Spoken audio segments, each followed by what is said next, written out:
Bueno, estaba consultando ahí con Marcelo Lagos algunas características técnicas. Estamos junto al geógrafo Marcelo Lagos para resolver varias consultas de este temblor que nos sorprendió a muchos a eso de las 7 pasadas, a las 7 de la tarde. ¿Cómo se explica este movimiento y en especial relacionándolo con el movimiento de ayer o de esta madrugada? Porque fue a las 4 de la madrugada, 4:30 de la madrugada y a las 7. ¿Cómo se explican estos dos movimientos bastante fuertes en la zona centro-sur? Bueno, son parte de la normalidad, por lo menos el evento del sábado es un evento que ocurre en la zona central de Chile, ¿cierto? El de la madrugada. El de la madrugada del sábado, Perfecto. ¿cierto? ¿Me hablas? Sí, tienes razón, fue madrugada del sábado. Sí, un evento 5.3 y ese es un sismo característico, relativamente se sintió fuerte porque fue en la noche. Es que tan pegado, uno ya se empieza. No, que son eventos independientes. Yo con los antecedentes que tenemos hasta ahora, ¿cierto? Yo apostaría de que el evento 7 que acaba de ocurrir, ¿cierto? Cerca de las 7 de la tarde, pasado a las 7, en las cercanías de Talca, es una réplica tardía del gran terremoto del 2010. Y en ese escenario se explica. ¿Qué ocurren? Una réplica tardía después de 2 años y algo. Pero ocurre, sí, la verdad es que hay que partir de la base que en año calendario o en tiempo calendario el comportamiento de la liberación de tensión entre placas después de una gran perturbación como lo que experimentamos el 27 de febrero no se asocia con el tiempo calendario humano. Las placas van a ir liberando su energía acumulada y estos espacios de sin sismicidad perceptible y de repente sismos intensos y fuertes con características de terremoto, tal como bien tú dices, pueden volver a ocurrir. La verdad es que no es raro. Estoy revisando la página de sismología, los cifras finalmente en 6,8 y luego veo réplicas, veo 4,6, ya, perfecto. 3,8, sí. 3,5. Totalmente plausible. ¿Cuántas réplicas más debemos esperar en la zona de Constitución? No, nadie lo puede decir. La verdad es que hay que partir de la base que es un evento 6.8 en magnitud local y 7 en magnitud de momento, de acuerdo al Servicio Sismológico de la Universidad de Chile, ¿cierto? El Servicio Geológico de los Estados Unidos le estima una magnitud 7.1 a la distancia, ¿cierto?, con su red de estaciones a nivel global. Un evento magnitud 7 es un evento que es importante y por lo tanto claramente va a generar réplicas. Ahora, ¿cuántas son? Nadie puede ser categórico de decirle. Lo que sí es que van a ver que van a ser más frecuentes ahora, más fuertes quizás, y gradualmente con los días van a ir disminuyendo, pero esto es un evento que debería ser una cosa transitoria, horas. Marcelo, tuviste que primero se decreta una evacuación preventiva entre Concón y Lebu, luego se descarta esta prevención y hace pocos momentos el ministro Chadwick vuelve a anunciar. La gente empieza a perder la confianza en los organismos de emergencia. ¿Cómo se puede entender esto? La verdad es que más que entenderlo, yo creo que es recomendar a las comunidades costeras de que los tsunamis son fenómenos complejos y eso implica que también detectarlos rápidamente, si son o no son generados, también es una tarea compleja desde el punto de vista técnico, tecnológico, etc. En ese escenario, yo recomendaría que ante un evento importante en la costa, ¿cierto?, como el que sentimos hoy día, que no te puede mantener en pie. Claro, o que es muy largo, yo evacuaría rápidamente a zonas elevadas sin necesidad de una alerta oficial. Este es un tema, es un gran tema, es un problema país que está en desarrollo. Yo doy fe que nuestro sistema nacional de alerta de maremotos es mucho más robusto comparado con el que teníamos el 27 de febrero. La noche del 27 de febrero. Pero siempre hay dejos de incertidumbre, pueden haber peores escenarios, incluso como un sismo de estas características me genere un derrumbe en la plataforma continental y me genere un tsunami de características locales. En rigor pueden pasar una serie de cosas que es mejor tener la conducta y asumir de que un evento importante siempre puede conllevar un tsunami, aunque generalmente en Chile nuestra historia nos recuerda que sobre 8 la generación de tsunami es casi inminente, bajo 8 pueden haber anomalías del nivel del mar, pueden haber sobre lo mismo, instrumentales. En Iloca me informan a través de las redes sociales que ha habido un recogimiento del mar importante. Hay información desde la ONEMI también que está en desarrollo. Te invito a que vayamos a la ONEMI y a... Buenas noches. Bueno, Marcelo, voy a empezar también a abrir esta entrevista a los televidentes de Twitter que tienen muchas consultas, algunas muy pertinentes que vamos a empezar a proyectar en pantalla. La primera, por ejemplo, Andrés Valdés. Pregúntale si esto es una réplica, ya lo dijiste, y si hay posibilidades de otro de otros sismos como el de que hubo en la región central de Chile, Valparaíso, Santiago, región metropolitana? La verdad es que lo que yo digo es que tiene, con los antecedentes que tengo sobre la mesa en este minuto, tiene todas las características de una réplica tardía del gran terremoto del 2010. ¿Y deberíamos prepararnos para otro sismo de 5 para arriba durante esta noche? La verdad es que nadie puede decirlo. Lo que sí es de que un evento de esas características en términos de su magnitud puede generar subréplicas de ella misma, dadas sus características. Es un evento importante. Pero nadie puede decir si va a venir o no va a venir y de qué magnitud va a ser. Pero siempre hay que estar preparado. Ciertamente. Yo creo que el kit de emergencia, la radio, cosas que de repente a uno se va relajando con este tema de los temblores hasta que aparecen movimientos como los que... Has tocado un tema clave, porque gran parte porque un evento de esta magnitud genera una intensidad que puede hacer colapsar estructuras que quizás no cayeron en el 2010, pero ahora hubo colapso de muros pequeños, revestimientos mal mantenidos, cosas que quedaron a medio morir saltando, digámoslo así, para el 27 de febrero. Claramente no es malo, o sea, no es malo siempre estar preparado y no olvidar de que estamos en una zona que recibió un gran terremoto el 2010 y que han pasado solo 2 años que desde el punto de vista de la geología y la historia de nuestro planeta es absolutamente marginal. Hay otra pregunta de Rodrigo Rojas que es bien reiterativa, Marcelo. Me dice que te pregunte por qué tanta diferencia entre los distintos centros sismológicos de Estados Unidos, Chile y Europa. Una pregunta que es muy reiterativa. Sí, muy interesante porque, bueno, hay que partir de la base de que cuando se estima la magnitud de un terremoto se utilizan diferentes escalas. Es como que, bueno, para hacerlo más extremo, es como que si yo me tomara la temperatura, pero yo la mido en Celsius, a ti lo uso en Fahrenheit y a ti te la mido en Kelvin. Independiente que todas son temperaturas, cada una usa distintos sistemas. Ahora, eso por una parte. Por otra parte está el tema de que localmente el Servicio Sismológico de Chile utiliza la red que tiene y rápidamente estima la magnitud local, ML, o que se basa en las ecuaciones de Richter, ¿cierto? Y que estima magnitud 6.8. En cambio, el Servicio Geológico de los Estados Unidos, basado en su red global y estas ondas sísmicas que atraviesan y llegan mucho más atenuadas a sus estaciones, estima otra magnitud, que no es la magnitud de Richter, es la magnitud de momento, M sub W, que depende del momento sísmico, que utiliza otros parámetros. Y es por eso que ellos le estiman originalmente 7.2 y aquí 6.8, porque también está el tema de que estamos muy cerca, y como estamos muy cerca de la fuente, generalmente las ondas saturan y hay que limpiar, y eso es un proceso. Pero si tú entras en este momento al Servicio Sismológico de Chile, dice claramente que la magnitud de momento es 7, y si entras al sitio web del Servicio Geológico de los Estados Unidos, le asigna 7.1. En rigor ya es casi lo mismo. Es en el momento, son distintas aproximaciones, son distintas escalas de magnitudes, pero si las llevamos a la misma magnitud, que es la magnitud de momento, hoy día el USGS dice 7.1, el Servicio Sismológico dice 7. Para los televidentes, para los tuiteros, para todo el mundo que está en su casa en este momento mirando esa pantalla, ¿qué es lo más confiable hoy en día? ¿Sismología de la Universidad de Chile o el USGS de los Estados Unidos, que tiene gran prestigio, en especial luego del terremoto? A mí me dicen, confíen en los gringos, pero bueno, el organismo oficial es Sismología de la Universidad de Chile. Yo creo que toda organización ocupada del monitoreo sísmico en el planeta es útil. No hay ninguna que sea mejor que otra.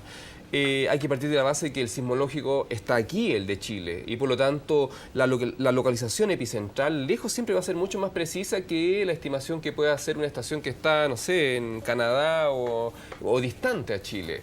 Son diversos métodos. Yo creo que la mirada combinada de ambos siempre va a ser un plus para tener mayor precisión de antecedentes vinculados con magnitud, epicentro, etc.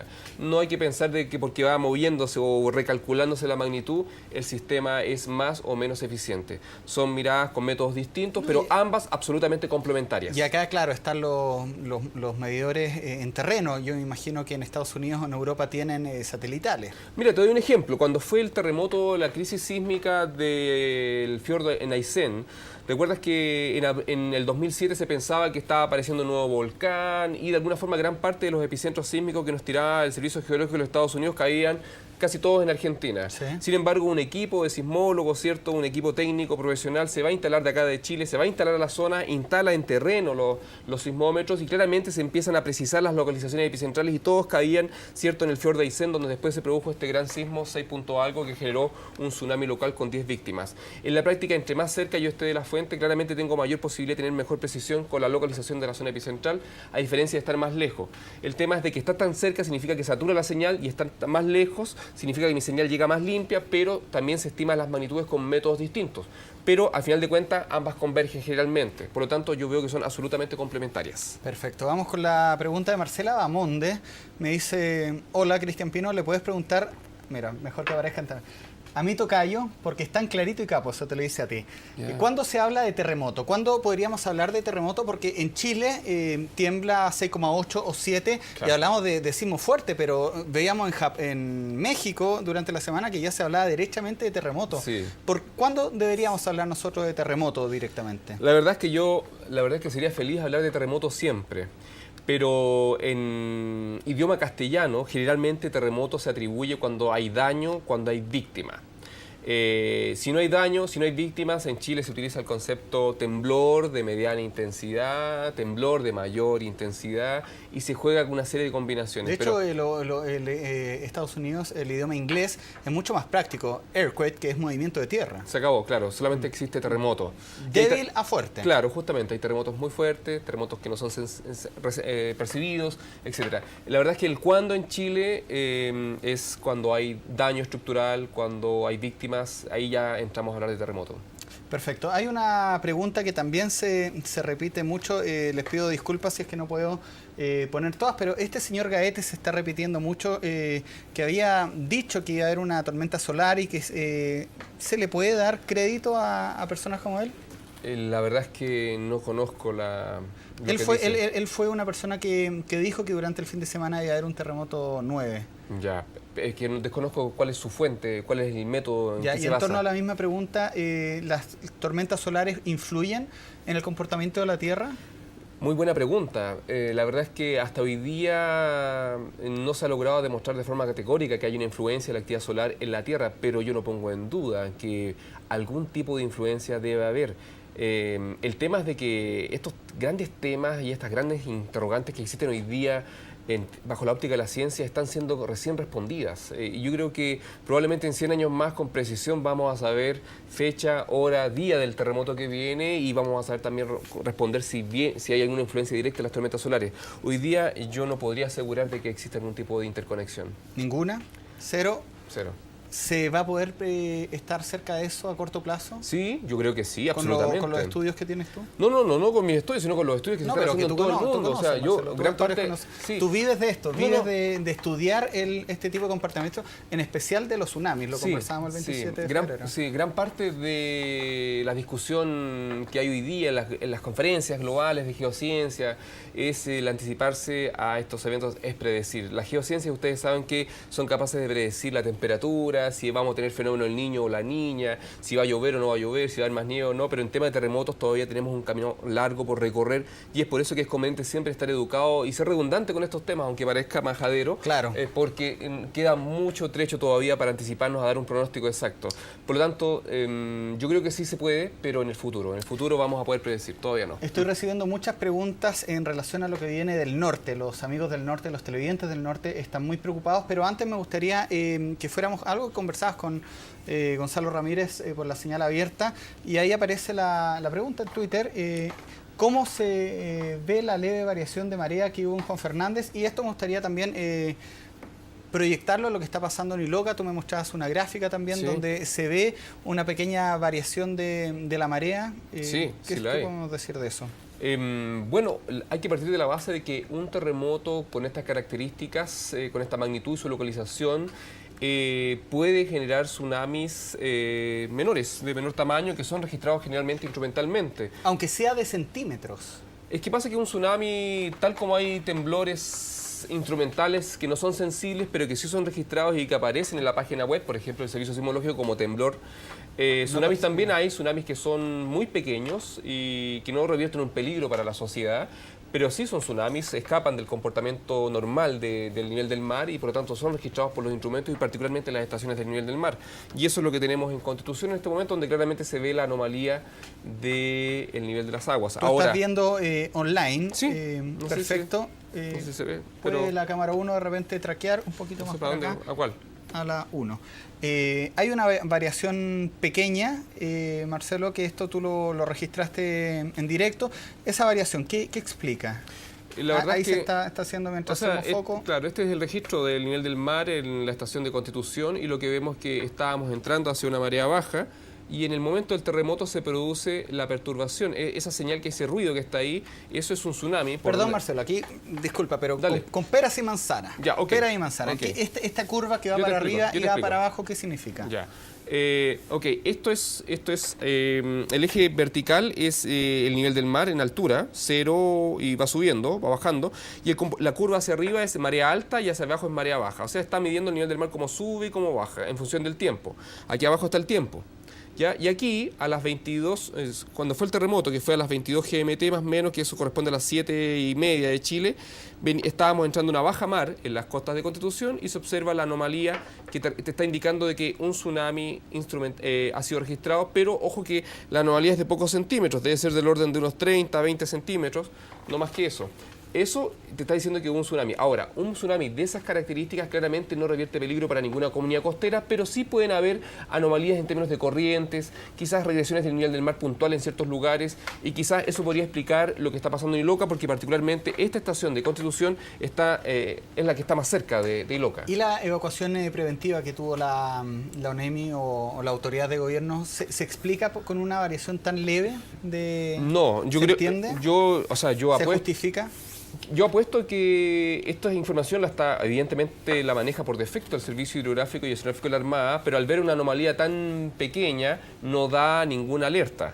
Sin embargo, entiendo de que las autoridades, particularmente la OREMI, la Oficina Regional de Emergencia de la región del Maule, dio una alerta para evacuar a zonas elevadas en base a datos observados, particularmente una aparente regresión del nivel del mar cercano a los 40 metros frente a sus costas.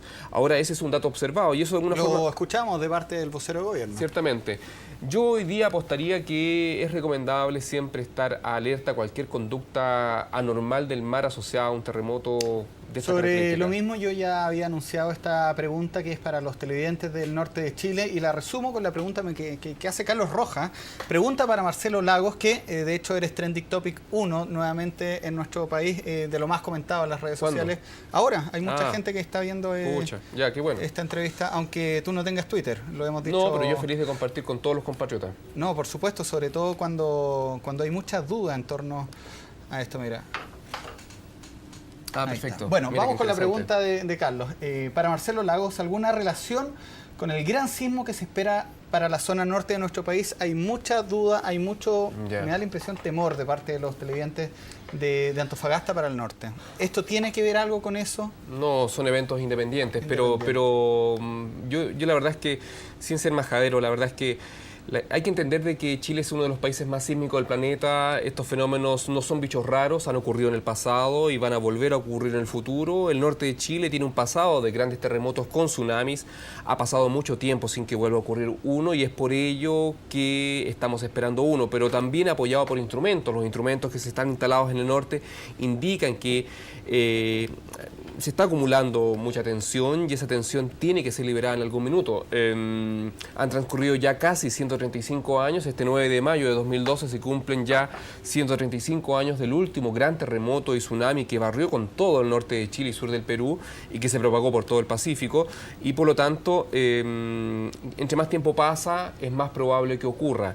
Sin embargo, nadie puede ser categórico y decir y afirmar que el evento que vendrá va a ser gigante, grande o pequeño. Lo que sí es que lo importante es que debemos rescatar lecciones de lo que pasó en Japón, el 11 de marzo, donde los japoneses no esperaban un evento tan grande. El evento lo sobrepasó en gran parte, ya llevan casi 20.000 víctimas, entre muertos y desaparecidos. Súper preparado. Por lo tanto, rescatando lecciones de lo que pasó en Japón, rescatando lecciones de lo que pasó en Sumatra, Andamán en el 2004, debemos anteponernos a un peor escenario. Y un peor escenario es que tengamos un gran terremoto con un tsunami destructivo, y por lo mismo tenemos que siempre estar educados, preparados, y en la práctica nadie puede decir cuándo, sino que estar conscientes de que esto es una realidad en nuestro país y tenemos que aprender a convivir permanentemente con el riesgo. ¿Y en Valparaíso, Marcelo? Bueno, Valparaíso... ¿Con la zona centro? Mira, la verdad es que es importante destacar de que ninguna zona de Chile está exenta a la posibilidad de un gran terremoto con tsunami. Gran parte, desde la península de Taitao al sur de Chiloé hasta el límite con el Perú por el norte, estamos frente a una zona de subducción, y donde hay subducción, donde hay una placa oceánica que se introduce bajo una placa continental, siempre va a haber la posibilidad concreta de terremotos con tsunamis. La zona central de Chile no es inmune a los terremotos y tsunamis gigantes. Han ocurrido en el pasado y volverán a ocurrir. Recuerda tú que el 8 de julio de 1730, un terremoto que botó iglesias en La Serena, incluso se registró en Chillán sin ningún problema, generó un tsunami que hizo barrer por completo el Almendral, donde actualmente se localiza el Congreso, cobró la vida de más de 1000 cabezas de ganado en la Zambacobra del río Maipo, y evidentemente han pasado sus siglos desde ese evento. Es importante, tú hablabas de los instrumentos, que la gente esté preparada, y la internet, bueno, primero ser una herramienta súper importante para tener una entrevista interactiva. Me dice, ahí está el tuit también, esta es la pregunta de Diego, esa es la que queremos mostrar ahora. La vamos a retuitear, porque él pone la dirección que tú mostrabas, ¿sí?, del Sea Level Station Monitoring Facility. Sí. Esta es una página, la pueden pinchar por favor en el switch directamente. Y ahí va a aparecer en la práctica esta organización. Y esto Marcelo, es global. Disculpa, es global, es libre, es público. Absolutamente, o sea, es información pública. En rigor, los datos que estamos viendo ahí son datos que el Servicio Hidrográfico y Oceanográfico de la Armada, paralelamente a que son procesados en Valparaíso, son enviados por GOES, un satélite, a la red global, y en la práctica son de dominio público. Todos los podemos ver. Todos los países del mundo que tienen estaciones de nivel del mar están conectados principalmente a esta red, que la coordina UNESCO y la Comisión Oceanográfica Intergubernamental. Perfecto. ¿En qué momento se levantaría ya esta alerta preventiva, según las observaciones de campo? La verdad es que no, yo no le daría más de 2 horas, y ya han transcurrido 2 horas. Esto ya son las 11 de la noche, y por lo tanto yo creo que la gente con tranquilidad debería volver a sus hogares. Ahora, generalmente el protocolo internacional dice que si después de un terremoto costero no se registran anomalías del nivel del mar en las estaciones costeras, se baja la alarma de tsunami. En este caso tenemos instrumentalmente muy pequeña en Constitución una señal clara de que hubo un tsunami pequeñito, ¿cierto?, centimétrico, que no revierte un peligro para nadie. Y datos observados, porque también nuestra densidad de estaciones de nivel del mar, si bien es importante, no está en todas las caletas pesqueras instaladas, y pueden pasar cosas que no son registradas y no son vistas. A tu juicio, ¿cómo fue la reacción de los organismos de emergencia al decretar la alerta, levantarla y volver a decretar? Lo preguntaba al comienzo, sí, pero me gustaría saber, y la pregunta va más allá, y voy a ser más explícito. ¿Deberían reformularse la ONEMI y el CHOA, que a través de las redes sociales, por lo menos veo que están muy desprestigiadas? Yo acostumbro de publicar... el CHOA levanta la alerta tsunami y la gente lo toma para la risa. Desgraciadamente, las cosas en este país son así. ¿Debería haber un cambio más de fondo? O sea, yo creo que nuestro país necesita de forma urgente fortalecer sus sistemas de alerta temprana, sus sistemas de monitoreo, no solamente de tsunamis, sino monitoreo de tsunamis, sísmico y una serie de otros fenómenos hidrometeorológicos que a veces nos pillan por sorpresa y no nos damos cuenta que un río, las minas, desborda en Punta Arenas de forma anticipada. Es un problema de Estado, y que claramente tenemos que abordarlo con prioridad. Lamentablemente somos un país que también nos resulta fácil olvidar, y que también somos un país que tiene 10.000 prioridades también.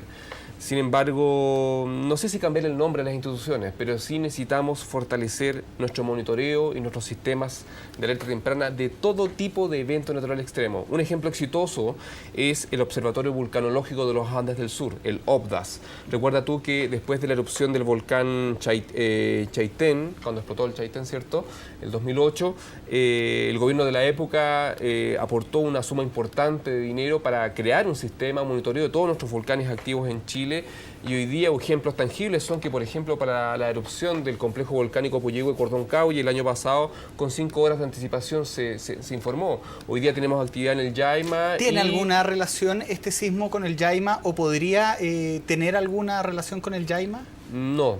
¿Influenciarlo de alguna manera, que se aumente la actividad, que disminuya? No, la verdad es que existen interconexiones comprobadas entre sismicidad, entre grandes terremotos y erupciones volcánicas, como pasó en 1960, justamente con el complejo volcánico Puyehue Cordón Caulle. Sin embargo, Yaima está distante de este evento, no vería ningún tipo de conexión. Lo que sí te quiero decir es de que sistemas de alerta temprana robustos, con mucho dinero, con muchos profesionales, ¿cierto? Y con un sistema con redes densamente instaladas en terreno, permiten anticiparse a este tipo de eventos. Lo hemos visto en Japón, lo vimos en México. En México vimos como ya con pocos segundos de anticipación las autoridades sabían que venían las ondas del terremoto generado en las costas de Oaxaca y Guerrero. En la práctica se puede. Si el tema es que claramente tiene que transformarse en una prioridad país. Vamos con la siguiente pregunta cuando tenemos 27 minutos todavía. ¿Qué opinas de esto que se termina con las réplicas ya del 27 de febrero o deberían empezar a acabarse? Yo sé que no se puede prever lo que va a venir en la Tierra, pero ya debería empezar a disminuir. ¿Crees que hay energía de la Tierra por descargar a lo largo de Chile? O sea, a lo largo de Chile permanentemente hay energía por descargar. ¿Qué pasa? Que en algunos lugares es más probable que en otros, porque un lugar que ha tenido una historia de recientes terremotos tiene menos energía por descargar que una zona que no la ha tenido, que no ha tenido terremotos recientes. Ahora, por eso tú me hablas que esto fue una réplica en Constitución y no propiamente un terremoto. O sea, con los datos que tengo hasta el momento, ahora, ¿cierto? Sobre la mesa, un poco de internet, un poco de teléfono, etcétera, y particularmente la localización del evento, la profundidad del foco, ¿cierto? Su hipocentro y su magnitud, tiene toda la pinta de ser una réplica tardía, pero la verdad es que con el transcurso del tiempo vamos a tener mayores antecedentes para poder estimar realmente qué fue y cuáles fueron sus características de esta ruptura puntual. Ahora, las réplicas siempre son muy frecuentes después del evento principal, y a medida que va pasando el tiempo van a ir ocurriendo, pero con menor frecuencia. Sin embargo, la magnitud de las réplicas en función del tiempo no hay una relación directa. Pueden pasar 10 días, 100 días, 1000 días, y igual puedo tener un evento de gran magnitud. Por lo tanto, no hay una relación lineal en función del tiempo después de grandes réplicas, después de grandes eventos. Vamos con la siguiente pregunta, aprovechando que tenemos a la gente consultando. Rodrigo Concha, ¿qué opinas tú de que hayan tantos sismos en tan poco tiempo? ¿Se espera algo? ¿Algo que temer? Me encantaría, la verdad, tener una respuesta para ello, pero no la tenemos. La verdad es que nadie puede ser, insisto, categórico con decir de que viene o no viene. El evento del sábado es un evento acá en la zona central, que es totalmente independiente del que ocurrió ahora en Talca. Yo diría que el evento del sábado es un evento dentro de la normalidad de los eventos que ocurren en la zona central de Chile y en gran parte de nuestro país. Y el evento de hoy sencillamente se inserta en el área que rompió para el 27 de febrero del 2010 y tiene toda la cara de ser una gran réplica tardía. Que venga algo, la verdad es que nadie lo puede afirmar. Yo creo que yo soy convencido de que siempre debemos estar preparados, siempre. Perfecto, vamos con la siguiente pregunta. Es una consulta que tiene que ver con lo que tú decías recién, es de Víctor Encina. En los últimos días se sintieron muy altas temperaturas en la región del Maule. ¿Tiene alguna relación con el sismo? Siempre se da a entender que las temperaturas altas tienen que ver con los temblores o los terremotos. ¿Qué dices tú? Yo digo ahora que, bueno, hasta hoy día nadie ha logrado demostrar que exista una relación entre la temperatura ambiente y la posibilidad concreta de generarse un terremoto.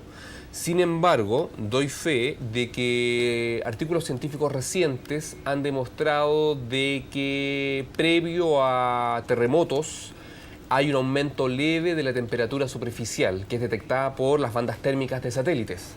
¿Ya? Pero esto es una cosa de los últimos años, por lo tanto puede ser que en el futuro cercano tengamos una respuesta concreta y se pueda relacionar temperatura superficial con la posibilidad de la incubación de un terremoto. Pero en este momento no existe una relación así comprobada que diga sí, ciertamente es lineal. Tengo mucho calor, terremoto. Dame un segundo, creo que ya está conectado con nosotros Esteban Sáez, que nos va a dar información importante desde la región del Maule que se encuentra Hay muchas consultas, algunas medias esotéricas que las voy a hacer más adelante, pero quiero también tener el abanico de preguntas y por más consultas que llegan, tú puedes ver acá cómo van llegando las preguntas, no quiero dejar nada. Entonces vamos con la siguiente pregunta, que es bastante importante, ya que Constanza me dice si crees que está preparada la población para tener un temblor mucho más fuerte y si es que hay sectores seguros. Vamos a Santiago. A ver, la principal prueba es que el 27 de febrero del 2010 Santiago fue una ciudad que estuvo operativa a las pocas horas.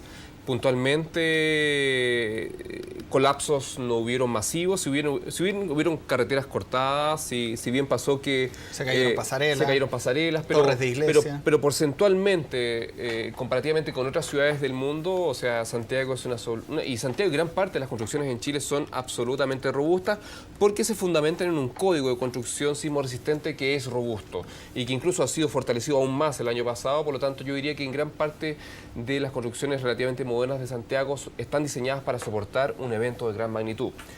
Sin embargo, siempre está lo complementario, el adorno, la lámpara que cuelga y una serie de elementos que no cumplen con códigos de construcción y por lo tanto son los peligrosos que pueden colapsar, que se pueden caer y eso son un peligro evidentemente para buscar una zona de seguridad. Yo hablé de Santiago, pero ¿Ya? no quiero ser centralista. En ciudades que tengan mar, Valparaíso, Talcahuano, cuando hayan elementos así, ¿qué es lo recomendable hacer cuando uno sienta un movimiento telúrico que no te permita mantenerte en pie? O sea, lo que yo haría es que inmediatamente después de un sismo de gran magnitud en el borde costero es buscar un lugar elevado. Hay que pensar que después del terremoto importante generalmente no vamos a contar con vías transitables, por lo tanto es imposible evacuar en vehículo, debe ser a pie. Por lo tanto, yo dispongo de menos tiempo porque me demoro más en llegar a zonas elevadas. Si no alcanzo para llegar a una zona elevada, que para mí, ¿qué es lo que es elevado? Estamos hablando de sobre 20 metros, sobre 30 metros de altura, para estar tranquilo. Opto por la evacuación vertical, subir al techo, a un segundo piso, a un tercer piso, hacer evacuación en un edificio del borde costero o subir un árbol sencillamente porque son experiencias comprobadas de personas que se han salvado ante terremotos y tsunamis, particularmente en otras partes del mundo y también en Chile. Yo diría que las ciudades en Chile en términos generales están diseñadas para soportar grandes terremotos. Los terremotos de alguna forma han marcado la historia de nuestro país y también nuestra normativa. La norma de la Ordenanza General de Urbanismo y Construcciones se comienza a fortalecer en el tema sísmico a partir del gran terremoto de 1928 en las costas de Talca y se fortalece aún más con el terremoto de Chillán en 1939. Después del terremoto de 1960 nuevamente se ponen más exigentes los estándares. El 85 también pasó lo mismo en Chile y ahora 2010 nuestra norma de diseño sismo resistente, la NSH 433, nuevamente ha sido fortalecida con sondajes a 30 metros, etcétera. En la práctica, siempre que hay un terremoto en Chile, Chile fortalece su norma, la reevalúa, la revisa, etcétera. Incluso también tenemos hoy día un anteproyecto de norma técnica que descansa en el Ministerio de Vivienda y Urbanismo para el diseño de estructuras tsunami resistentes en el borde costero que va a fortalecer y va a complementar la norma de diseño sísmico. O sea, se avanza, siempre se avanza. Por lo tanto, yo apostaría que gran parte de nuestras ciudades en Chile están preparadas. Lo que no está preparado es lo que se construyó antes de las normas. El adobe mal mantenido que lleva siglos expuesto y que es importante las zonas rurales que construyen de forma sin cumplir con los estándares de diseño y por lo tanto probablemente esas sí van a colapsar. Yo te decía de preguntas medias esotéricas, pero no quiero dejar de hacerlas porque entiendo que hay mucha preocupación de la población. Me dicen ahí, si ha escuchado alguna relación entre sismos y ovnis, pueden ser plasmas que se liberan de la Tierra. Existe, y mira, quiero juntar esto con una consulta que me llega, porque todas las preguntas son válidas. ¿Sabes algo de una reunión que hubo en La Serena de Astronomía donde se predijo que iba a temblar este fin de semana por alineación de la Tierra? ¿Por el eje? Ya, no, lamentablemente soy ignorante de esas materias. Pero como los científicos le otorgan alguna validez a este tipo de astrónomo, al señor Gaete. A ver, la verdad es que si hay algún trabajo científico que avale el trabajo de cualquier especialista, sea astrónomo o geocientífico, y lo discute y lo expone a la comunidad nacional e internacional, así avanza la ciencia, ese es el método. El método no avanza por pronóstico, sino que hoy día nos regimos por un método científico que hace que tú tienes que defender tu propuesta, y eso se discute y se generan revoluciones científicas hasta que se aceptan y se transforman en teorías que siempre se están tratando de mejorar, etc. Pero desde el punto de vista de una conexión directa entre la actividad solar, planetaria y la sismicidad en Chile, la sismicidad en el mundo en términos de pronósticos anticipados, no siempre ha funcionado. Sí, hay esfuerzos que yo he visto, he leído, etcétera, pero un sistema de cuando hablamos de pronóstico estamos hablando de algo efectivo. Pronóstico quiere decir que yo soy capaz de decirte que tal día, a tal hora va a haber un terremoto de tales características y mañana también puedo hacerlo y pasado también. Si solamente resulta una vez o medianamente una vez y no resulta la segunda, no es un sistema de pronóstico robusto, por lo tanto no estoy pronosticando nada. ¿Y a quién creerle, Marcelo? ¿A quién creerle? La verdad es que yo hasta el momento yo le creo sencillamente a la realidad de un Chile que está localizado en una de las zonas más sísmicas del planeta y por lo tanto siempre debemos estar esperando un evento. Si en la práctica no es raro y no es malo estar... Tenemos que aprender a vivir con esto. A convivir. Si tú te subes a tu auto y hoy día te pones el cinturón de seguridad, yo espero no chocar nunca, yo no espero nunca tener un accidente de tránsito, pero siempre estoy preparado, siempre me voy a poner mi cinturón de seguridad. Con la sismicidad es lo mismo, con los tsunamis es lo mismo. Vamos con la siguiente pregunta cuando ya empezamos a despedir a Marcelo Lagos, que me dice, bueno, tienes que estar temprano también mañana por acá, así que para que puedas descansar. Gracias. Tal como te lo mereces. Su última pregunta, más allá de este terremoto en Iquique, o sea, en el terremoto del 2010, se dijo en Iquique que habían modificado el eje de la Tierra. ¿Cómo influye esto y si este movimiento puede volver a hacer una modificación así? Ciertamente, terremotos de magnitudes importantes, cercanas a 9 y sobre 9, siempre tienen algún tipo de consecuencia en la posición del eje de la Tierra. Pero estamos hablando del orden de centímetros, que no tiene ninguna influencia directa en el día a día de Iquique o en el día a día de la gente en el planeta. Lo que sí va a influir quizás en la posición y en los mapas estelares que tenemos de las estrellas, porque se mueve un poco el eje de la Tierra, pero en la práctica no es nada grave. Ten en cuenta que la Tierra se mueve como un trompo permanentemente y un terremoto claramente es una perturbación que, da sus características, puede hacer tambalear un poco este eje, pero no hay ninguna consecuencia directa en el día a día de las personas. Y cuando hay muchos sismos, como ha pasado en estos últimos días, ¿es para preocuparse? Sí, yo no pongo en duda que la gente se preocupa. Incluso yo también estoy preocupado porque me parece interesante entender más. Pero de alguna forma rescato y repito de que estamos en uno de los países más sísmicos del planeta, aprendamos a convivir con los terremotos y que de alguna forma estas señales que nos da la naturaleza nos permitan reflexionar si realmente estamos preparados, si tenemos planes familiares, si sabemos cómo actuar en el momento y que no nos pille en sorpresa, como pasó el 27 de febrero del 2010. Esta es la última, te juro que es la última, pero me la vuelven a hacer. Entiendo que mucha gente, no va a ser de Twitter, Karina, entiendo que hay mucha gente que se ha sumado a la sintonía y me gustaría que tú se lo dejaras claro. ¿Cuál es la diferencia de los servicios de Estados Unidos, el UCGS, y de Chile? ¿Por qué hay tanta información diferente entre un servicio y el otro? Y con eso termino, Marcelo. Bueno, lo comentábamos al principio, Cristian, el tema es de que ambos servicios cumplen funciones absolutamente complementarias, son necesarios.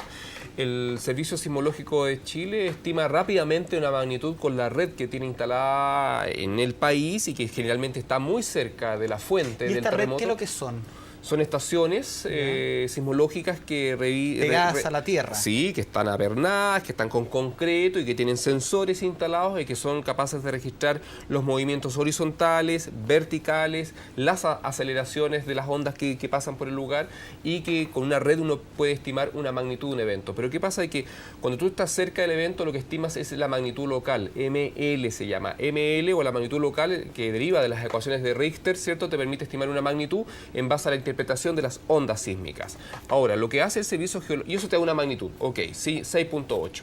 Luego, el Servicio Geológico de los Estados Unidos, basado en su red global de estaciones de monitoreo sísmico, recibe las ondas de este evento que se filtran con viajan por todo el interior de la Tierra y por la superficie, ¿cierto? Son registradas en sus estaciones y ellos, es una onda más limpia que llega y ellos estiman la magnitud, pero con otro sistema que es la magnitud de momento, generalmente, la magnitud de momento sísmico, y ellos te están diciendo lo mismo, pero con otra escala de magnitud. Si tú hoy día, en este momento, entras al sitio web del Sismológico de la Chile, dice que el evento fue magnitud 7. En magnitud de momento, pero fue 6.8 en magnitud local, porque cada uno utiliza métodos diferentes para estimar la magnitud. Yo creo que ambas instituciones cumplen un rol fundamental, ambas son complementarias, no hay ningún error en ello. Generalmente la estimación va precisándose a medida que se procesan más datos. Me da la impresión que los americanos son más precisos, porque ellos ya lo cifraron en 7,2 y ONEMI dijo 5,4, 6,2, ahora va a 6,8. Me imagino que en un ratito más llegamos a los 7 de magnitud final. No, si tú entras a la página del Servicio Sismológico hace mucho rato que es 7 en magnitud de momento. No, pero a ver, yo tengo acá, no la del momento, tengo el 6,8. Ah, no, pero es que estás viendo, claro, es que entra por favor a la del evento, ya. Obviamente tal, no sé cómo se entra ahí, será ahí, y ahí dice 7 en magnitud de momento y 6,8 en magnitud local. Perfecto. Claro, entonces... Esta es la magnitud del momento. Claro, esa es la magnitud del momento. ¿Y el ML? En magnitud local, que es, eso deriva local. de Richter. Claro. Y la magnitud del momento... Es como que yo te mida la temperatura. Es como se sintió en el momento. No. Disculpa, pero... No, la magnitud del momento no tiene nada que ver con el momento, no es una cosa temporal. La magnitud del momento sísmico deriva del momento sísmico, que es una M con una O, y el momento sísmico utiliza otro... Lo mandé para el estudio para que se lo podamos explicar a todos los televidentes, que es lo importante. Si vamos a aprender aquí, aprendamos todos junto a los televidentes de Canal 24 Horas. Vamos con ese mapa, Karina, importante que lo mostremos porque hay algunos temas bien técnicos. Sí, de acuerdo. Que aparecen acá. Precisémoslo. A ver, vamos a cargarlo. Ahí está apareciendo. Tienes que acercarte mientras un poquito. Le hagamos algunos zoom para que se pueda ver bastante bien. Aparece primero la hora. UTC es la hora que... Es el horario internacional. Eso es, si le restas -3, llegas a las 7:37, que era la hora en Chile. Horario UTC corresponde al horario de Greenwich, el horario del meridiano central, digámoslo así. Luego viene la latitud y la longitud, que son las coordenadas geográficas del epicentro, la profundidad del foco bajo a la superficie de la Tierra, 40,7 kilómetros, y luego en magnitud dice 6.8 ml, que significa magnitud local, y luego dice GUC. GUC significa Geofísica Universidad de Chile. Y luego dice 7, magnitud de momento, M sub W. Claro, eso es importante, la magnitud, que es diferente a la intensidad. Sí, totalmente. Uno es Richter y el otro es Mercalli. Pero hay dos, y GUC también es Geofísica Universidad de Chile. Volvamos a ponerlo, porque 6,8...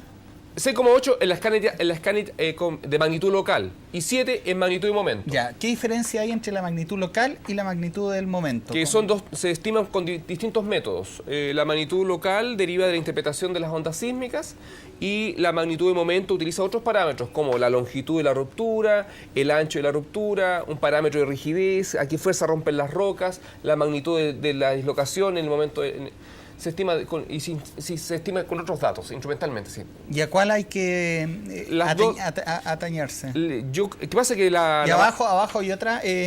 abajo está la intensidad. Sí, y esa es la intensidad que es Mercalli. Sí. Ojo, siempre se pone con números romanos. Sí, y una es cuantitativa, la magnitud es cuantitativa y la intensidad es cualitativa. Depende de la percepción del lugar donde se registra el evento, y generalmente la intensidad está condicionada por, la magnitud, la distancia al foco y el tipo de suelo donde yo estoy, porque claramente las ondas se amplifican de forma diferenciada dependiendo de la localización donde uno esté. El tema del fondo es de que las magnitudes, de alguna forma, dependiendo de la escala que se utilice para medirla, tienen valores distintos, y a medida que pasan los minutos siempre se van precisando, porque el tema de los terremotos y los tsunamis en el mundo entero todavía hoy día es un tema que está en pleno desarrollo. Los japoneses fueron sorprendidos por un evento gigante que no esperaban. O sea, en rigor se está avanzando en esto, pero no es que esté malo, sino que sencillamente son enfoques con distintos métodos. Con pera y manzana. Muchas gracias, Marcelo Lago, por esta entrevista. Vas a estar mañana muy temprano, tanto en 24 horas de la mañana como en el matinal de Chile, así que te dejamos descansar. Le pido disculpas a tu familia, que sé que sufren cuando hay momentos así, pues todos te queremos, pero también es muy importante porque a través de esa pantalla que está ahí, podemos llegar a mucha gente, y creo que lo hemos hecho con pera y manzana. Sí, feliz. Con todas las preguntas, no dejamos atrás ni los ovnis, ni la astrología, nada. tuvimos la oportunidad de hablar contigo, que eres una voz autorizada y muy querida en este cuento. Muchas gracias. Marcelo Lagos no tiene Twitter, está pensando si se hace uno a través de los periodistas oficiales de TVN, se lo vamos a decir. Muchas gracias. Gracias a ustedes. Cayeron en el 2010, pero ahora hubo colapso de muros pequeños, revestimientos mal mantenidos, cosas que quedaron a medio morir saltando, digámoslo así, para el 27 de febrero. Claramente no es malo, o sea, no es malo siempre estar preparado y no olvidar de que estamos en una zona que recibió un gran terremoto el 2010 y que han pasado solo 2 años que desde el punto de vista de la geología y la historia de nuestro planeta es absolutamente marginal. Hay otra pregunta de Rodrigo Rojas que es bien reiterativa, Marcelo. Me dice que te pregunte por qué tanta diferencia entre los distintos centros sismológicos de Estados Unidos, Chile y Europa. Una pregunta que es muy reiterativa. Sí, muy interesante porque, bueno, hay que partir de la base de que cuando se estima la magnitud de un terremoto se utilizan diferentes escalas. Es como que, bueno, para hacerlo más extremo, es como que si yo me tomara la temperatura, pero yo la mido en Celsius, a ti lo uso en Fahrenheit y a ti te la mido en Kelvin. Independiente que todas son temperaturas, cada una usa distintos sistemas. Ahora, eso por una parte. Por otra parte está el tema de que localmente el Servicio Sismológico de Chile utiliza la red que tiene y rápidamente estima la magnitud local, ML, o que se basa en las ecuaciones de Richter, ¿cierto? Y que estima magnitud 6.8. En cambio, el Servicio Geológico de los Estados Unidos, basado en su red global y estas ondas sísmicas que atraviesan y llegan mucho más a... Me informan a través de las redes sociales que ha habido un recogimiento del mar importante. Hay información desde la ONEMI también que está en desarrollo. Te invito a que vayamos a la ONEMI y a... Buenas noches. Bueno, Marcelo, voy a empezar también a abrir esta entrevista a los televidentes de Twitter que tienen muchas consultas, algunas muy pertinentes que vamos a empezar a proyectar en pantalla. La primera, por ejemplo, Andrés Valdés. Pregúntale si esto es una réplica, ya lo dijiste, y si hay posibilidades de otro sismo como el que hubo en la región central de Chile, Valparaíso, Santiago, región metropolitana. La verdad es que lo que yo digo es que tiene, con los antecedentes que tengo sobre la mesa en este minuto, tiene todas las características de una réplica tardía del gran terremoto del 2010. ¿Y deberíamos prepararnos para otro sismo de 5 para arriba durante esta noche? La verdad es que nadie puede decirlo. Lo que sí es de que un evento de esas características en términos de su magnitud puede generar subréplicas de ella misma, dadas sus características. Es un evento importante.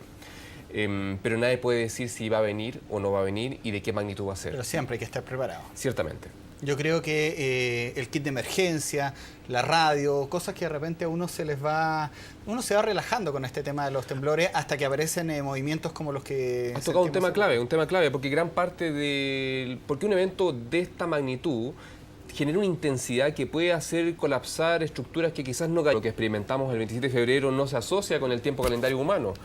Las placas van a ir liberando su energía acumulada y estos espacios de sin sismicidad perceptible y de repente sismos intensos y fuertes con características de terremoto, tal como bien tú dices, pueden volver a ocurrir. La verdad es que no es raro. Estoy revisando la página de sismología, los cifras finalmente en 6,8 y luego veo réplicas, veo 4,6, ya, perfecto. 3,8, sí. 3,5. Totalmente plausible. ¿Cuántas réplicas más debemos esperar en la zona de Constitución? No, nadie lo puede decir. La verdad es que hay que partir de la base que es un evento 6.8 en magnitud local y 7 en magnitud de momento, de acuerdo al Servicio Sismológico de la Universidad de Chile, ¿cierto? El Servicio Geológico de los Estados Unidos le estima una magnitud 7.1 a la distancia, ¿cierto?, con su red de estaciones a nivel global. Un evento magnitud 7 es un evento que es importante y por lo tanto claramente va a generar réplicas. Ahora, ¿cuántas son?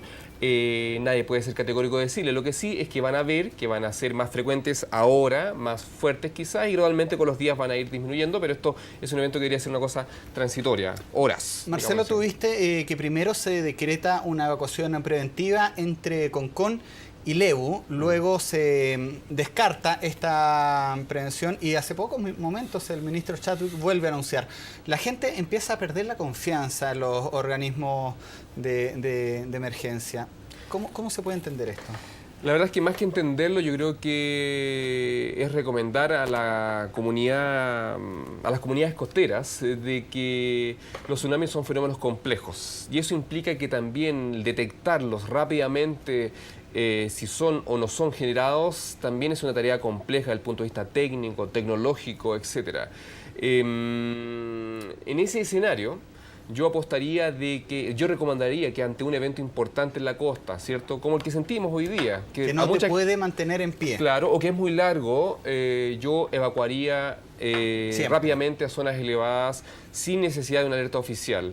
Este es un tema, es un gran tema, es un problema país que está en desarrollo. Yo doy fe que nuestro sistema nacional de alerta de maremotos es mucho más robusto comparado con el que teníamos el 27 de febrero. La noche del 27 de febrero. Pero siempre hay dejos de incertidumbre. Pueden haber peores escenarios, incluso como un sismo de estas características me genere un derrumbe en la plataforma continental y me genere un tsunami de características locales. En rigor, pueden pasar una serie de cosas que es mejor tener la conducta y asumir de que un evento importante siempre puede conllevar un tsunami, aunque generalmente en Chile nuestra historia nos recuerda que sobre 8 la generación de tsunami es casi inminente, bajo 8 pueden haber anomalías del nivel del mar, pueden haber sobre lo registros mismo, instrumentales. En Iloca me estaba consultando ahí con Marcelo Lagos algunas características técnicas. Estamos junto al geógrafo Marcelo Lagos para resolver varias consultas de este temblor que nos sorprendió a muchos a eso de las 7 pasadas, a las 7 de la tarde.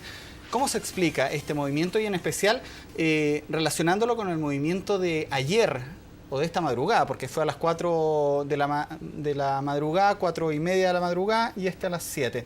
¿Cómo se explican estos dos movimientos bastante fuertes en la zona centro-sur?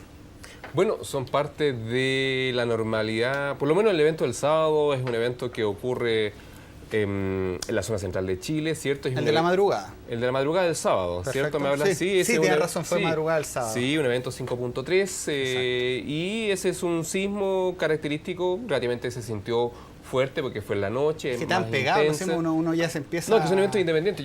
Yo con los antecedentes que tenemos hasta ahora, ¿cierto? Yo apostaría de que el evento 7 que acaba de ocurrir, ¿cierto? Cerca de las 7 de la tarde, pasado a las 7, en las cercanías de Talca, es una réplica tardía del gran terremoto del 2010.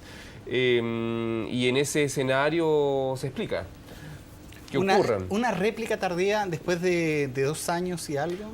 Pero ocurre, sí. La verdad es que hay que partir de la base que en año calendario o en tiempo calendario el comportamiento de la liberación de tensión entre placas, después de una gran perturbación como